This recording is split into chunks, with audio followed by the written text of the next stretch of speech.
Hello friends, welcome to Meghashree's kitchen. ಇವತ್ತಿನ video ಮೂಲಕ village ಸ್ಟೈಲಲ್ಲಿ ನಮ್ಮ ಮುತ್ತಜ್ಜಿರು ಮಾಡುತ್ತಿದ್ದ ಜಜ್ಜಿದ ಮುಲ್ಲಂಗಿ ಸಾಂಬಾರು ಯಾವ ರೀತಿ ಮಾಡೋದು ಅಂತಂದ್ಬಿಟ್ಟು ತೋರಿಸ್ಕೊಡ್ತಾ ಇದ್ದೀನಿ. ತುಂಬ ರುಚಿಯಾಗಿರುತ್ತೆ. ಬಿಸಿ ಬಿಸಿಯಾಗಿರುವಂತಹ ರೈಸ್ಗಾಗಿರ್ಬೋದು, ಹಾಗೆಯೇ ಮುದ್ದೆಗಾಗಿರ್ಬೋದು ಈ ಜಜ್ಜಿದ ಮುಲ್ಲಂಗಿ ಸಾಂಬಾರು ಕಾಂಬಿನೇಷನ್ನು.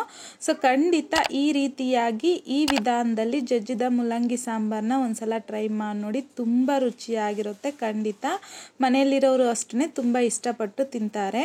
ಸೊ ಬನ್ನಿ ಇವಾಗ ಈ ಮುಲ್ಲಂಗಿ ಸಾಂಬಾರು ಯಾವ ರೀತಿ ಮಾಡೋದು ಅಂತಂದ್ಬಿಟ್ಟು ನೋಡೋಣ. ಈ ಸಾಂಬಾರು ಮಾಡೋದಕ್ಕೆ ಮೊದಲು ಬೇಳೆನ ಬೇಯಿಸ್ಕೋಬೇಕು. ಸೊ ಹಾಗಾಗಿ ನಾನಿಲ್ಲಿ ಕುಕ್ಕರಲ್ಲಿಗೆ 1 ಕಪ್ ಆಗುವಷ್ಟು ತೊಗರಿ ಬೇಳೆ ಹಾಕ್ಕೊತಾ ಇದ್ದೀನಿ. ಈಗ ಈ ತೊಗರಿ ಬೇಳೆ ಮುಳುಗೋಷ್ಟು ನೀರನ್ನು ಸೇರಿಸ್ಕೊಂಡು 1-2 ರಿಂದ 3 ಸಲ ನೀಟಾಗಿ ಈ ಬೇಳೆನ ವಾಶ್ ಮಾಡ್ಕೋಬೇಕು. ಸೊ ಬೇಳೆ ವಾಶ್ ಮಾಡ್ಕೊಂಡಿದ್ದಾದಮೇಲೆ ಯಾವ ಕಪ್ಪಲ್ಲಿ ನಾನಿಲ್ಲಿ ತೊಗರಿ ಬೇಳೆ ತಗೊಂಡಿದ್ದೀನೋ ಸೊ ಅದೇ ಕಪ್ಪಲ್ಲಿ 3 ಕಪ್ ಆಗುವಷ್ಟು ನೀರನ್ನು ಹಾಕ್ಕೊತಾ ಇದ್ದೀನಿ. ಹಾಗೆಯೇ 1/4 ಟೀ ಸ್ಪೂನ್ ಆಗುವಷ್ಟು ಅರಿಶಿನ, 1 ಟೀ ಸ್ಪೂನ್ ಆಗುವಷ್ಟು ಎಣ್ಣೆ ಸಹ ಹಾಕ್ಕೊಂಡು ಒಂದ್ಸಲ ಚೆನ್ನಾಗಿ ಮಿಕ್ಸ್ ಮಾಡ್ಕೋಬೇಕು.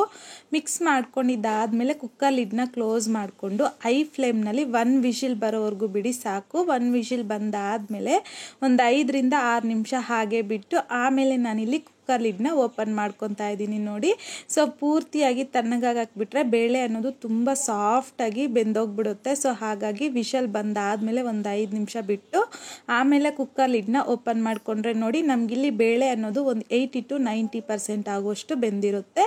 ಸೊ ಬೇಳೆ ಬೆಂದಾದಮೇಲೆ ಪಕ್ಕಕ್ಕೆ ಇಟ್ಕೊಂಡು ನಾನಿಲ್ಲಿ 5 ಮೀಡಿಯಮ್ ಸೈಜಲ್ಲಿರುವಂಥದ್ದು ಮುಲ್ಲಂಗಿನ ಮೇಲ್ಗಡೆ ಇರುವಂಥ ಸಿಪ್ಪೆನ ತೆಗೆದುಕೊಂಡು ನೀಟಾಗಿ ವಾಶ್ ಮಾಡ್ಕೊಂಡು ತಗೊಂಡಿದ್ದೀನಿ.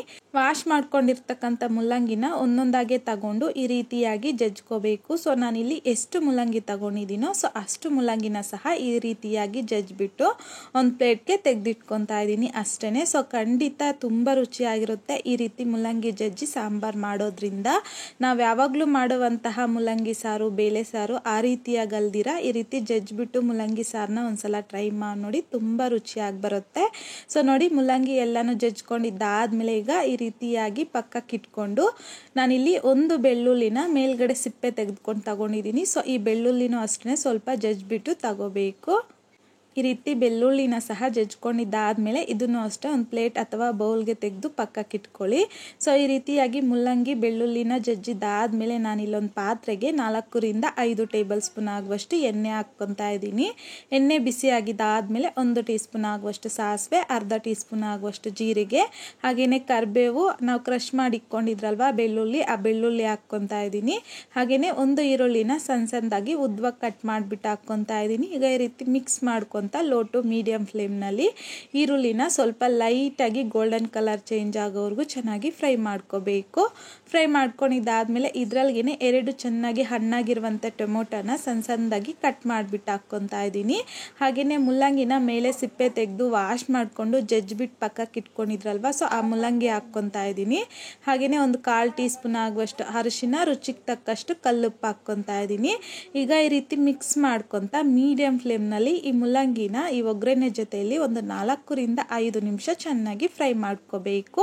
ಸೊ ಈ ರೀತಿಯಾಗಿ ಮುಲ್ಲಂಗಿನ ಸಹ ಒಂದು 4 ರಿಂದ 5 ನಿಮಿಷ ಚೆನ್ನಾಗಿ ಫ್ರೈ ಮಾಡ್ಕೊಂಡಿದ್ದಾದಮೇಲೆ 1 ಟೇಬಲ್ ಸ್ಪೂನ್ ಆಗುವಷ್ಟು ಚಿಲ್ಲಿ ಪೌಡರ್ ಹಾಕ್ಕೊತಾ ಇದ್ದೀನಿ. ನಿಮಗೆ ಖಾರಕ್ಕೆ ತಕ್ಕಷ್ಟು ಖಾರನ ಅಡ್ಜಸ್ಟ್ ಮಾಡ್ಕೋಬೋದು.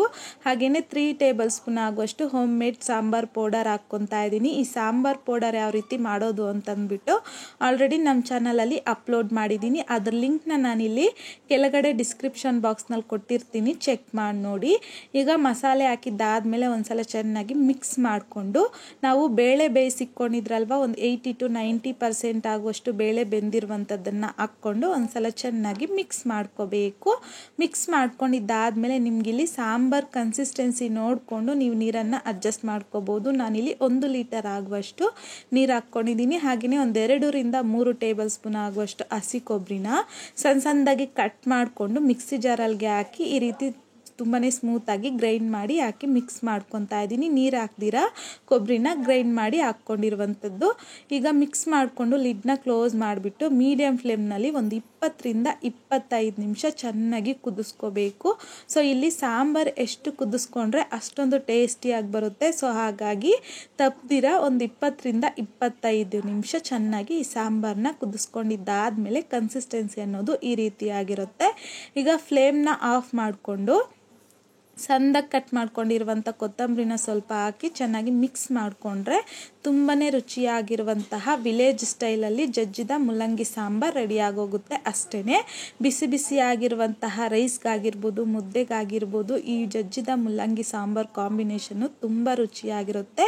ಸೊ ಈ ವಿಧಾನದಲ್ಲಿ ಈ ರೀತಿಯಾಗಿ ಮುಲ್ಲಂಗಿ ಸಾಂಬಾರನ್ನ ಒಂದ್ಸಲ ಟ್ರೈ ಮಾಡಿ ನೋಡಿ. ಟ್ರೈ ಮಾಡಿದ್ದಾದಮೇಲೆ ನಿಮಗೂ ಸಹ ಟೇಸ್ಟ್ ಹೇಗೆ ಬಂತಂದ್ಬಿಟ್ಟು ಮರೀದೆ ಕಾಮೆಂಟ್ ಬಾಕ್ಸಲ್ಲಿ ಕಮೆಂಟ್ ಮಾಡಿ, ಲೈಕ್ ಮಾಡಿ, ಶೇರ್ ಮಾಡಿ.